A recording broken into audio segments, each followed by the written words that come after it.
Wouhou, salut du bileux, c'est Ludo dans l'eau. Nouvelle semaine de formation à distance, on va aborder donc le milieu vivant et la démarche pédagogique de notre enseignement de la plongée. Allez, à tout de suite.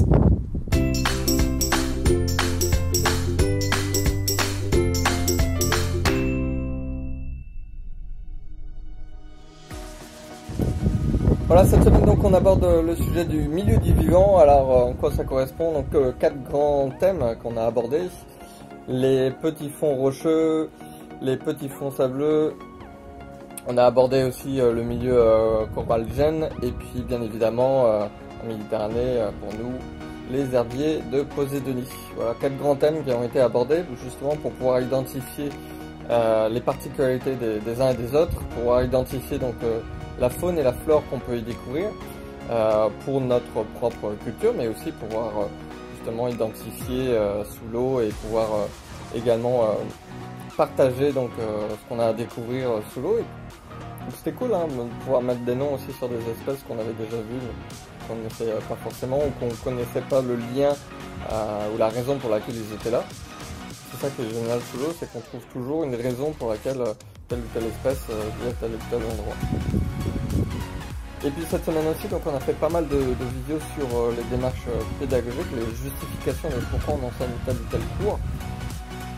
Donc là on rentre vraiment dans le cœur du métier avec la justification donc des éléments d'enseignement. Et d'ailleurs en fin de semaine on a eu une visio avec on appelait ça sur le programme passage sujet. Alors à quoi ça correspondait? Donc on avait des sujets pas forcément tirés au sort, mais qui pourront être potentiellement tirés au sort le jour de l'examen. Donc en l'occurrence, ce vendredi, c'était donc pour le niveau 1, donc on avait les barotraumatismes, les accidents de décompression ou également les éléments de physique.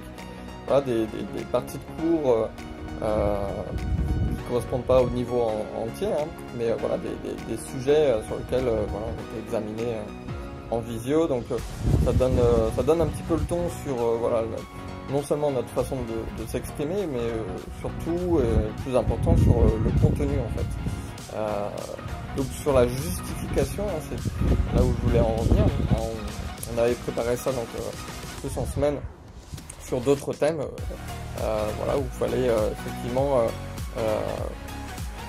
déterminer quelle était la raison pour tel ou tel niveau de plongée, on ait telle ou telle chose à dire ou pas dire en fait. C'est complètement logique hein, quand on y pense, parce qu'à niveau 1 il n'a pas forcément besoin de connaître le modèle d'Haldane.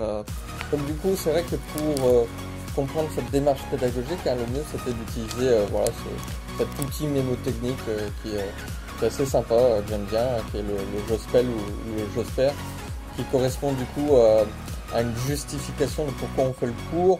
L'objectif du cours, hein, c'est pour atteindre une aptitude ou du coup le niveau ou des compétences. Voilà la situation du cours parmi les autres cours, que ce soit au niveau dans la chronologie pratique ou effectivement la chronologie théorique. Les prérequis à demander donc effectivement aux plongeurs. La matériel pédagogique qu'on va utiliser, si effectivement, comme certains, on va utiliser un cerceau ou un trombone, voilà, la raison est effectivement le champ est libre. Et puis l'évaluation, donc l'évaluation, quels sont nos critères, surtout qui doivent être observables par le plongeur et par nous-mêmes. Donc quelle façon est-ce qu'on va évaluer tout ça? Et puis à la fin, donc le R ou le L, hein, qu'on va pouvoir dénommer comme risque, les risques qu'on peut avoir effectivement en proposant ce cours, et puis le lien qu'il va y avoir donc justement avec la plongée, comme par exemple la prévention ou effectivement les conduites à tenir pour que tout se passe bien. Donc voilà, premier passage de sujet sur les barotraumatismes. Qui a été effectué donc hier. Voilà, ça s'est plutôt pas mal passé. Il y a pas mal de choses à corriger, mais c'est plutôt cool. Voilà, la semaine prochaine, donc 3 nouveaux sujets que j'aurai l'occasion de vous décrire plus tard. Et puis on va aussi avoir des cours avec l'École nationale de voile qui se trouve sur Quiberon. Donc pareil, en visio, voilà, encore en formation à distance. Donc c'est plutôt cool, hein, j'ai plutôt hâte.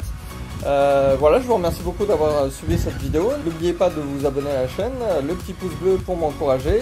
Et puis on se retrouve la semaine prochaine pour une prochaine vidéo. Ciao ciao!